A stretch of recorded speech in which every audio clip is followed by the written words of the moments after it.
आवाज? इस घने जंगल में कौन हो सकता है? जानवर? कृपया मुझे थोड़ा पानी दे दो, बहुत दर्द हो रहा है, मैं अब और नहीं चल सकती।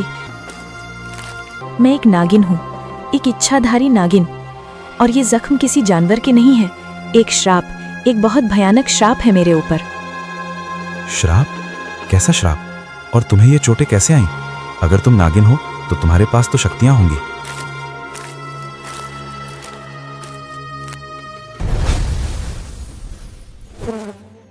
माधव अपनी पुरानी कुल्हाड़ी को कंधे पर रखे जंगल के रास्ते पर चल रहा है। उसके चेहरे पर बरसों के अकेलेपन की खामोशी है। रोज सुबह उठना, वही जंगल, वही लकड़ियां, और फिर वही खाली घर। कभी कभी लगता है कि इस जीवन का कोई छोर ही नहीं है, न कोई इंतजार करने वाला, न कोई पूछने वाला कि दिन कैसा बीता। बस ये पेड़ ही मेरे साथी हैं। वो एक बड़े पेड़ के पास पहुंचता है और लकड़ी काटने की तैयारी करता है। तभी उसे झाड़ियों के पीछे से किसी के कराहने की हल्की आवाज सुनाई देती है। वो ठिठक जाता है। ये आवाज? इस घने जंगल में कौन हो सकता है? जानवर की आवाज तो नहीं लगती। कोई मुसीबत में है शायद, मुझे जाकर देखना चाहिए।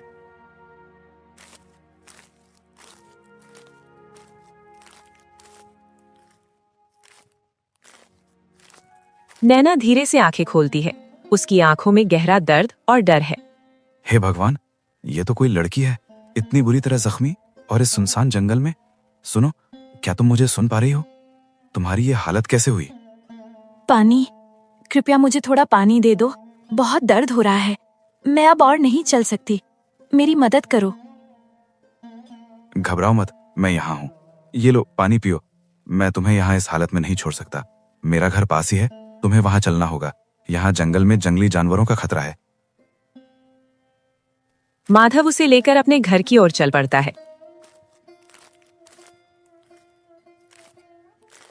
माधव नैना को खाट पर लिटाता है।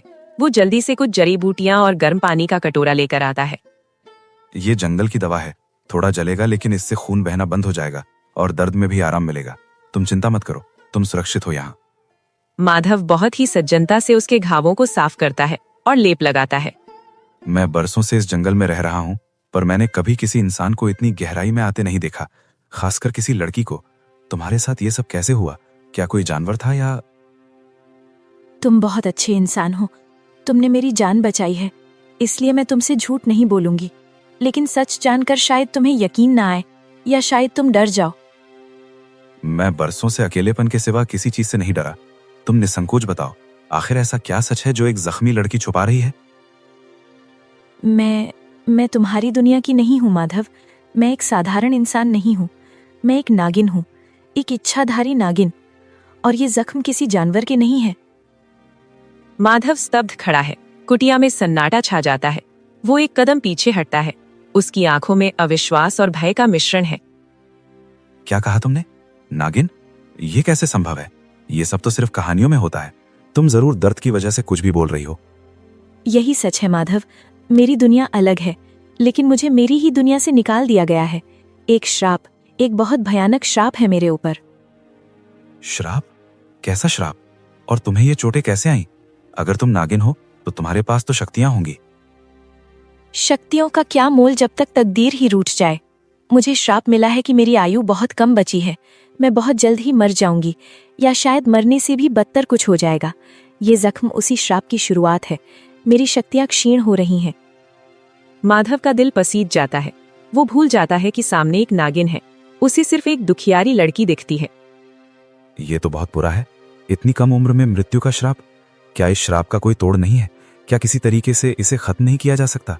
दुनिया में हर समस्या का कोई ना कोई हल तो होता ही है तो सही, एक रास्ता जरूर है, लेकिन वो इतना कठिन और असंभव है कि उसके बारे में सोचना भी व्यर्थ है। तुम रहने दो माधव, तुम क्यों मेरे लिए अपनी जान जोखिम में डालोगे? तुम मुझे बताओ तो सही, मुश्किल है तो क्या हुआ? अगर किसी की जान बच सकती है तो कोशिश करने में क्या हर्ज है? मैं तुम्हारी मदद करना चाहता हूँ। नहीं, अगर तुमने कोशिश की तो तुम्हें भी बहुत मुसीबतें झेलनी पड़ेंगी। मेरा अंत निश्चित है, उसके लिए तुम्हें अपनी शांति भंग करने की जरूरत नहीं है। अब इस बारे में कोई बात नहीं होगी। माधव समझ जाता है कि वो और कुछ नहीं बताएगी। माहौल भारी हो जाता है। ठीक है, अगर तुम नहीं बताना चाहती तो मैं मजबूर नहीं करूंगा। मुझे अभी लकड़ियां लेने जंगल जाना होगा, वरना कल का चूल्हा नहीं जलेगा। तुम यहीं आराम करो। कहीं जाना मत, मैं शाम तक लौट आऊंगा, फिर हम साथ खाना खाएंगे।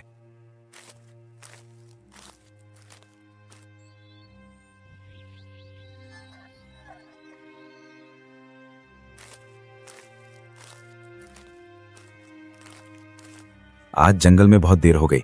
उम्मीद है तुम्हें ज्यादा परेशानी नहीं हुई होगी। मैं अभी खाना बना लेता हूँ। मेरे पास ज्यादा कुछ तो नहीं है, बस रूखी सूखी रोटियां और थोड़ी सब्जी है। लो, खाना खा लो, तुम्हें ताकत की जरूरत है। संकोच मत करना, जो है जैसा है अपना ही समझो। नहीं माधव, मुझे भूख नहीं है, तुम खा लो। मैंने तुमसे कहा था ना, मैं इंसान नहीं हूँ। मेरा शरीर इंसानी खाने को स्वीकार नहीं करता। तो फिर तुम कैसे जिंदा रहोगी? तुम्हारी चोटें कैसे भरेंगी? तुम्हें कुछ तो खाना ही होगा। मैं सिर्फ दूध पीती हूँ। अगर तुम्हारे पास थोड़ा दूध हो तो मेरे लिए वही काफी है। उससे ज्यादा मुझे और किसी चीज की आवश्यकता नहीं है।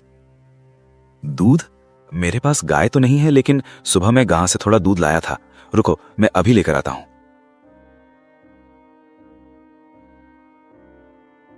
तुम्हारे घर वाले, मेरा मतलब तुम्हारे लोग तुम्हें ढूंढ नहीं रहे होंगे? तुम इतने दिनों तक यहाँ कैसे रहोगी? मेरा अब कोई नहीं है माधव। जहाँ श्राप होता है वहाँ अपने भी पराये हो जाते हैं। जब तक मैं जीवित हूँ या जब तक मेरे पैर ठीक नहीं हो जाते, क्या मैं यहाँ रह सकती हूँ? हाँ बिल्कुल, ये घर छोटा है लेकिन यहाँ जगह की कमी नहीं है। तुम जब तक चाहो यहाँ सुरक्षित रह सकती हो। मैं जमीन पर सो जाऊंगा, तुम खाट पर ही सो।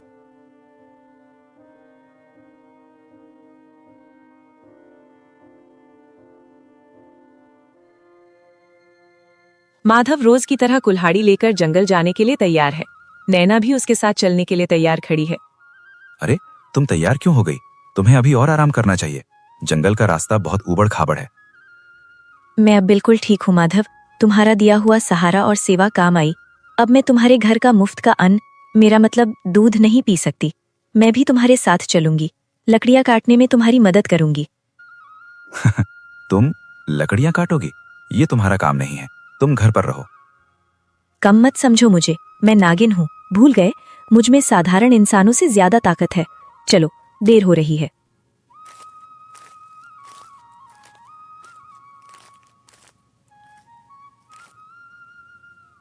माधव, एक बात पूछूं? बुरा तो नहीं मानोगे? पूछो, इसमें बुरा मानने वाली क्या बात है? तुम इतने अच्छे हो, मेहनती हो, फिर भी तुम अकेले क्यों रहते हो? तुमने कभी शादी क्यों नहीं की? कब तक ऐसे तन्हा जीवन बिताओगे? शादी? मुझ जैसे गरीब लकड़हारे से कौन शादी करेगा नैना? मेरे पास ना धन है, ना दौलत, ना कोई भविष्य। किसी को अपने गरीबी के अंधेरे में क्यों खींचूं? मेरा अकेलापन ही मेरा नसीब है। माधव की बात सुनकर नैना की आंखों में एक अजीब सा भाव आता है। वैसे क्या तुम मुझसे शादी करोगी? नैना चौंक जाती है। उसने इस प्रश्न की उम्मीद नहीं की थी। माधव, तुम क्या कह रहे हो? ये कैसे हो सकता है? मैं जानता हूं मेरे पास देने के लिए कुछ नहीं है, लेकिन मैं तुम्हें कभी अकेला महसूस नहीं होने दूंगा। हम दोनों अकेले हैं, शायद एक दूसरे के दुख बांट सके। माधव, मैं भी यही चाहती हूँ। सच कहूँ तो इन कुछ हफ्तों में मुझे तुम्हारे साथ जो अपनापन मिला है वो मुझे कभी नहीं मिला, लेकिन ये मुमकिन नहीं है। क्यों? क्योंकि तुम नागिन हो और मैं इंसान? हाँ, इंसान और नागिन का विवाह ये प्रकृति के नियमों के खिलाफ है। ये बहुत बड़ा अनर्थ माना जाएगा। समाज इसे कभी स्वीकार नहीं करेगा और शायद इसका परिणाम भी भयंकर हो। मुझे समाज की परवाह नहीं है नैना, और परिणामों की भी नहीं। तुम पर तो वैसे भी श्राप है कि तुम जल्दी मर जाओगी। हाँ, मेरा समय बहुत कम बचा है। तो फिर क्या तुम ये बची हुई थोड़ी सी जिंदगी भी अकेले, बिना किसी के प्यार के बिताकर इस दुनिया से चली जाना चाहती हो? क्या हम कुछ पल के लिए ही सही एक दूसरे के सुख दुख के साथी नहीं बन सकते? नैना माधव की बातों से पिघल जाती है। उसके पास इनकार करने की कोई वजह नहीं बचती। तुम ठीक कहते हो माधव। अगर मरना ही है तो सुहागन होकर मरूंगी। मुझे मंजूर है, मैं तुमसे शादी करूंगी। मुझे यकीन नहीं होता नैना कि हमारे घर में जल्द ही किलकारियां गूंजेंगी। मेरा अकेलापन हमेशा के लिए खत्म हो जाएगा। हाँ माधव, ये हमारी जिंदगी का सबसे खूबसूरत तोहफा है। लेकिन क्या तुम फिर से उस श्राप के बारे में सोच रही हो? देखो, इतने साल बीत गए, हम साथ हैं और खुश हैं। कुछ नहीं होगा। माधव, नियति को कोई नहीं टाल सकता। मेरा समय अब सच में निकट आ गया है। मुझे अपनी मौत का डर नहीं है। डर इस बात का है कि तुम्हारे और बच्चों का क्या होगा। कुटिया के अंदर से बच्चों के रोने की आवाज आती है। माधव खुशी से पागल होकर अंदर दौड़ता है। नैना खाट पर लेटी है, बहुत कमजोर। बधाई हो माधव, तुम्हारे घर 2 जुड़वा चांद से बेटे हुए हैं। नैना देखो, हमारे बेटे। तुम ठीक तो हो ना? माधव, मेरे जाने का समय आ गया है, मेरे श्राप का अंतिम चरण। बोलते बोलते नैना का शरीर सख्त होने लगता है। उसकी त्वचा का रंग बदलने लगता है, जैसे पत्थर की हो रही हो। नैना, ये क्या हो रहा है? नहीं, तुम मुझे छोड़कर नहीं जा सकती। नैना। देखते ही देखते नैना की सुंदर काया पूरी तरह से एक पत्थर की मूर्ति में बदल जाती है।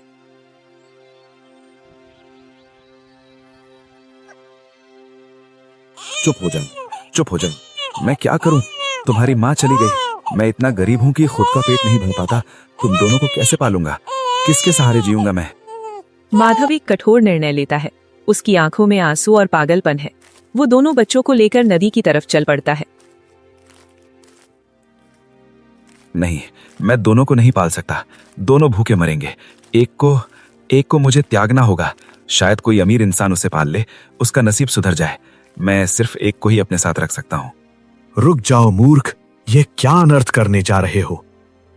ऋषिवर, मैं मजबूर हूं। मैं बहुत गरीब हूं। मेरे पास इन दोनों को पालने की सामर्थ्य नहीं है।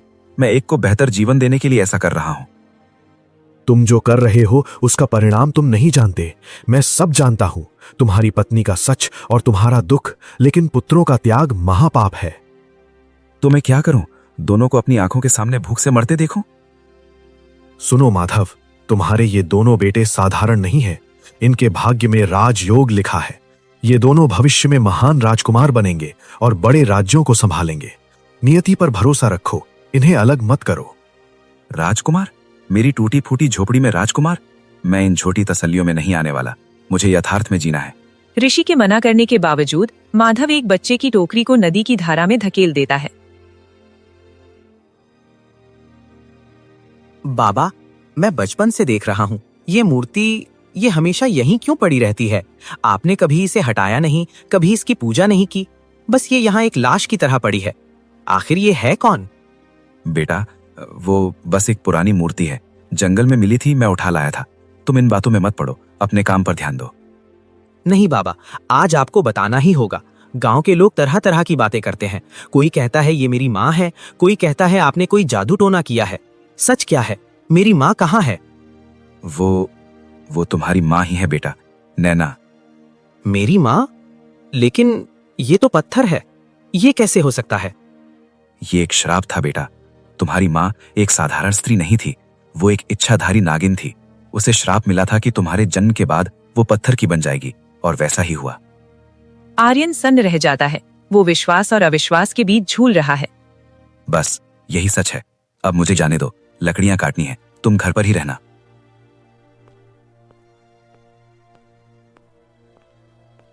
मेरी माँ एक नागिन और अब पत्थर, ये कैसा न्याय है ईश्वर? अगर वो पत्थर है तो क्या वो कभी वापस नहीं आ सकता?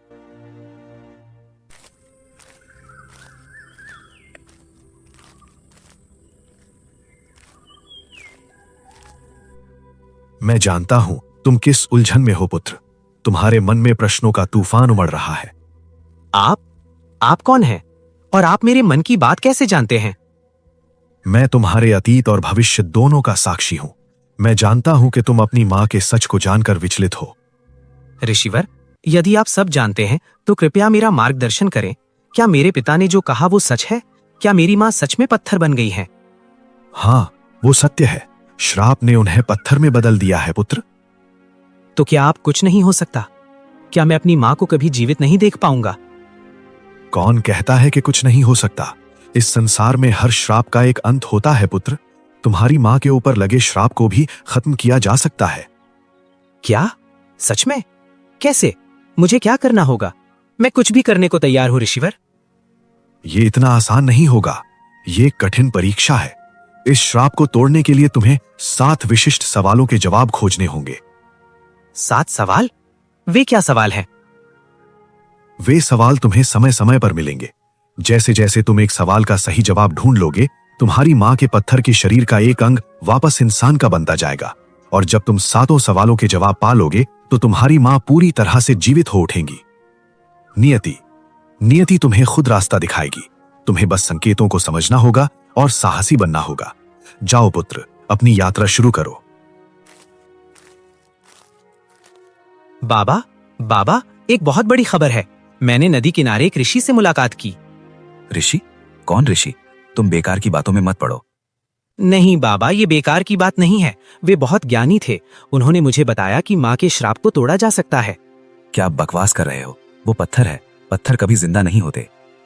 हो सकते हैं बाबा। ऋषि ने कहा कि मुझे 7 सवालों के जवाब खोजने होंगे। हर जवाब के साथ माँ का एक हिस्सा ठीक हो जाएगा। मैं माँ को वापस ला सकता हूँ। चुप रहो, वो ऋषि झूठा है, ढोंगी है। मैं जानता हूं उसे। आज से 20 साल पहले भी उसने ऐसी ही बकवास की थी। आप उन्हें जानते हैं? उन्होंने क्या कहा था? उसने कहा था कि मेरे दोनों बेटे राजकुमार बनेंगे, राज करेंगे। और देखो आज हम कहाँ हैं, दाने दाने को मोहताज हैं। उसका हर एक शब्द झूठ था और अब वो तुम्हें भी झूठे सपने दिखा रहा है। लेकिन बाबा, अगर 1% भी उम्मीद है तो हमें कोशिश करनी चाहिए। क्या आप माँ को वापस नहीं चाहते? मैं और दुख नहीं झेल सकता आर्यन। झूठी उम्मीदें इंसान को मार देती हैं। भूल जाओ ये सब और अपनी सूखी रोटियों पर ध्यान दो। नहीं बाबा, आप हार मान सकते हैं लेकिन मैं नहीं। अगर मेरी माँ को वापस लाने का कोई रास्ता है तो मैं उसे खोज कर रहूंगा। मैं जा रहा हूँ उन सवालों के जवाब ढूंढने। रुक जाओ आर्यन, पागल मत बनो। कहाँ जाओगे? दुनिया बहुत जालिम है। जब तक मैं पहले सवाल का जवाब नहीं ढूंढ लेता मैं वापस नहीं आऊंगा। आशीर्वाद दीजिए बाबा। कुटिया में एक बार फिर सन्नाटा छा जाता है, जहाँ सिर्फ माधव और नैना की पत्थर की मूर्ति रह जाती है।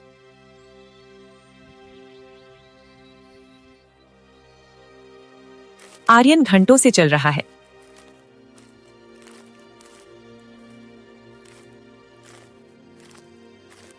ये कैसी आवाज है? ऐसा लगता है कोई जीव तकलीफ में है। इस सुनसान जंगल में कौन हो सकता है? मुझे जाकर देखना चाहिए। शायद किसी को मेरी मदद की जरूरत हो।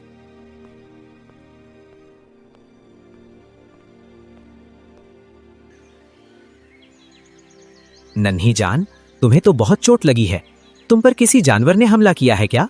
डरो मत, मैं तुम्हें नुकसान नहीं पहुंचाऊंगा। मैं तुम्हारी मरहम पट्टी कर देता हूँ। रुक जाओ युवक, साधारण दवा से मेरे प्राण नहीं बचेंगे। मेरी चोट बहुत गहरी है। मुझे बचाने का सिर्फ एक ही रास्ता है, पर वो बहुत कठिन है। तुम बोल सकते हो? ये जंगल वाकई मायावी है। बताओ नन्हे पक्षी, मैं तुम्हारी क्या मदद कर सकता हूँ? मैं तुम्हें मरने नहीं दूंगा।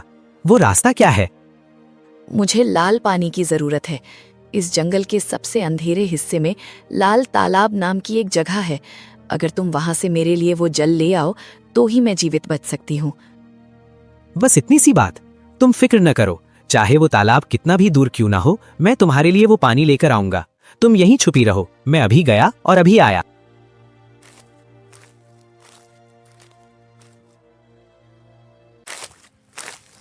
आर्यन कांटों और पत्थरों को पार करते हुए एक खुले मैदान में पहुंचता है। यही है वो लाल तालाब। इसका पानी देखकर ही दिल घबरा रहा है, लेकिन मुझे उस पक्षी की जान बचानी है। मुझे डरने का वक्त नहीं है। आर्यन धीरे धीरे तालाब के किनारे की तरफ बढ़ता है। सावधान, रुक जाओ वहीं। तालाब के पानी से धुआं निकलता है और उसमें से एक विशालकाय राक्षस प्रकट होता है। मुझे मेरे प्राणों का भय नहीं है राक्षस। वहां एक नन्ही जान मौत से लड़ रही है। मुझे ये पानी चाहिए ताकि मैं उसकी जान बचा सकूं। रास्ते से हट जाओ। जान बचाना चाहते हो? अच्छा है, लेकिन इस दुनिया में कुछ भी मुफ्त नहीं मिलता। अगर तुम्हें ये लाल पानी चाहिए तो बदले में तुम्हें अपनी सबसे कीमती चीज का त्याग करना पड़ेगा। कीमती चीज? मेरे पास तो कुछ भी नहीं है। मैं एक गरीब लकड़हारे का बेटा हूं। मेरे पास न धन है, न दौलत, न कोई हीरे जवाहरात। मेरे पास देने के लिए कुछ नहीं है। सोच लो, अगर तुमने बिना कीमत चुकाए पानी लिया तो तुम वहीं भस्म हो जाओगे। फैसला तुम्हें करना है, वो पक्षी की जान या अपनी कीमती चीज।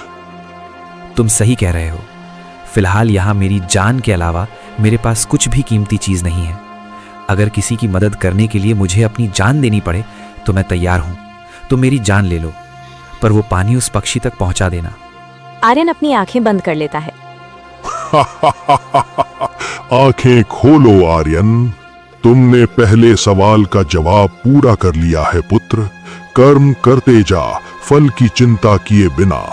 तुमने उस पक्षी के लिए अपनी जान दांव पर लगा दी, बिना ये सोचे कि तुम्हें क्या मिलेगा। यही निष्काम कर्म है। तुम सफल हुए। मतलब मुझे मरना नहीं पड़ेगा? और वो पक्षी? वो पक्षी भी मेरी माया थी, तुम्हारी परीक्षा लेने के लिए। जाओ, अपनी मंजिल की ओर बढ़ो। अभी 6 सवाल और बाकी हैं। माधव हमेशा की तरह नैना की पत्थर की मूर्ति के पास बैठा है। ये आवाज कैसी? नैना? देखते ही देखते नैना के पत्थर के चेहरे पर दरारें पड़ती हैं और पत्थर की परत गिरने लगती है। माधव, नैना, तुम बोल रही हो? तुम्हारा चेहरा देखो, तुम्हारा चेहरा वापस आ गया। ईश्वर, ये चमत्कार कैसे हुआ? मुझे कुछ महसूस हुआ माधव, जैसे किसी ने मेरे लिए कोई बहुत बड़ा त्याग किया हो। मेरे अंदर एक नई जान आई है, पर यह कैसे संभव हुआ? किसने वो पहला सवाल सुलझा दिया? हमारा बेटा आर्यन, वो गया है नैना। वो उस ऋषि की बात सुनकर तुम्हें वापस लाने के लिए 7 सवालों के जवाब ढूंढने गया है। आर्यन, मेरा बच्चा, वो इतना बड़ा हो गया कि अपनी माँ के लिए काल से लड़ने चला गया। पर माधव, ये रास्ता बहुत कठिन है। उसने पहला सवाल हल कर दिया, इसका मतलब उसने जरूर कोई बड़ा खतरा मोल लिया होगा। हाँ, पर वो तुम्हारा बेटा है नैना। उसमें तुम्हारी शक्ति और मेरा हौसला दोनों है। मुझे पहले विश्वास नहीं था, पर अब तुम्हारा ये चेहरा देखकर मुझे यकीन हो गया है। वो कर दिखाएगा। वो तुम्हें पूरी तरह वापस ले आएगा। हे ईश्वर, मेरे बच्चे की रक्षा करना। वो अनजान रास्तों पर है, उसे शक्ति देना। वो रुकेगा नहीं नैना। वो अपनी मंजिल की तरफ बढ़ चुका है। अब बस हमें इंतजार करना है। हर सवाल के साथ तुम थोड़ी और हमारे पास वापस आओगी। आर्यन लाल तालाब से आगे बढ़ चुका है।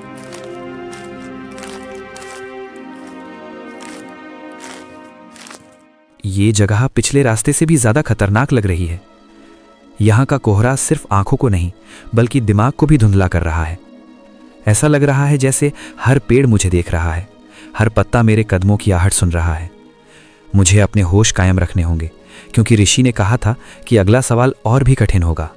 माँ, तुम बस थोड़ा और इंतजार करना, मैं हार नहीं मानूंगा।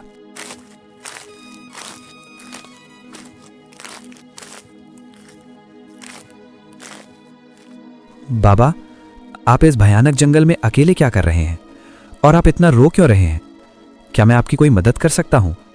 मैं एक यात्री हूं और दूसरों की पीड़ा मुझसे देखी नहीं जाती। बताइए, किसने आपको इन जंजीरों में जकड़ा है?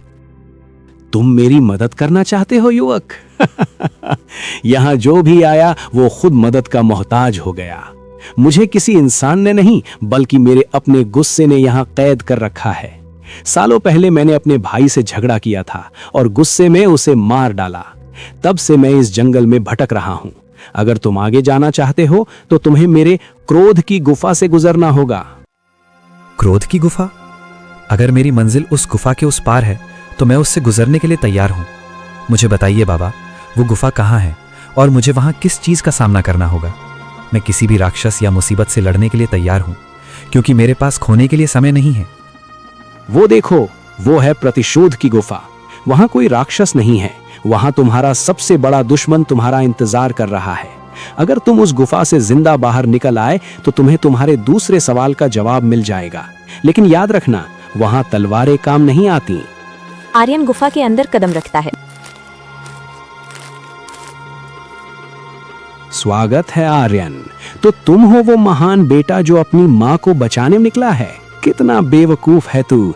तू एक नागिन का बेटा है, एक शापित खून। दुनिया तुझे कभी नहीं अपनाएगी।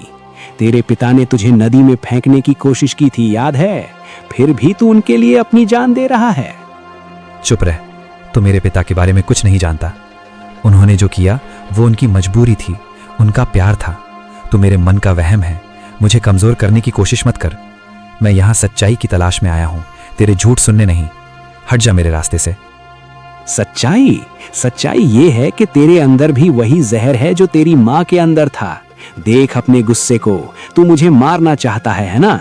उठा अपनी कुल्हाड़ी, तोड़ दे इस दर्पण को। अगर तूने मुझे खत्म नहीं किया तो मैं तुझे खत्म कर दूंगा। गुस्सा ही तेरी ताकत है आर्यन, इसे अपना ले। नहीं, तू चाहता है कि मैं गुस्सा करूं, तू चाहता है कि मैं लड़ूं, लेकिन मैं तेरी चाल समझ गया हूं। तू मेरा दुश्मन नहीं, तू मेरा ही एक हिस्सा है, मेरा डर और मेरा क्रोध। लेकिन मैं तुझे जीतने नहीं दूंगा, मैं तुझे मारूंगा नहीं, मैं तुझे माफ करता हूं। क्या? माफ? तू मुझसे लड़ नहीं रहा? ये कैसे संभव है? बिना लड़े कोई कैसे जीत सकता है? सबसे बड़ी जीत वही है जिसमें किसी को हराया ना जाए बल्कि अपनाया जाए। मैं अपने अतीत को, अपने डर को और अपने गुस्से को माफ करता हूं। मेरा मन शांत है और शांत मन ही सबसे बड़ा हथियार है। जा, अब मुझे तेरी जरूरत नहीं। जैसे ही आर्यन ये कहता है, दर्पण जोरदार आवाज के साथ कुटिया में माधव बैठा है। नैना, जिसका चेहरा इंसान का हो चुका है लेकिन बाकी शरीर पत्थर का है, खाट पर लेकी है। माधव देखो, मेरे हाथ, मुझे अपनी उंगलियों में हरकत महसूस हो रही है। नैना, ये स्पर्श, मैं बरसों से इसके लिए तरस रहा था। आर्यन ने कर दिखाया, उसने दूसरा सवाल भी हल कर दिया। तुम्हारे हाथ ठीक हो गए, अब तुम मुझे छू सकती हो। हाँ माधव, मेरा बेटा सफल हो रहा है, लेकिन मुझे डर भी लग रहा है। दूसरा सवाल हल हुआ है, इसका मतलब उसने अपने क्रोध पर विजय पा ली है। सबसे बड़ा शस्त्र क्रोध नहीं, क्षमा है। यही दूसरे सवाल का जवाब था। आर्यन ने अपने मन के राक्षस को हरा दिया है। वो बहुत बहादुर है, तुम चिंता मत करो। देखो, अब तुम अपने हाथों से खाना खा सकोगी, अब तुम मेरा हाथ पकड़ सकोगी। ये खुशी का पल है, हमें उस पर भरोसा रखना चाहिए। रास्ता अभी आधा भी तय नहीं हुआ है माधव। आगे के सवाल शरीर के नहीं, आत्मा की परीक्षा लेंगे, और वे परीक्षाएं और भी निर्दयी होंगी। ईश्वर उसे शक्ति दे। आर्यन कई दिनों की यात्रा के बाद जंगल से बाहर निकलता है।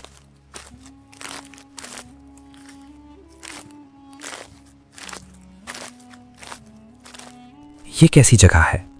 यहां हर चीज सोने की है, दीवारें, खंबे, यहां तक कि जमीन के पत्थर भी। दुनिया का सबसे अमीर राज्य ऐसा ही दिखता होगा, लेकिन यहां के लोगों के चेहरों पर इतनी मायूसी क्यों है? कोई हंस नहीं रहा, कोई बात नहीं कर रहा।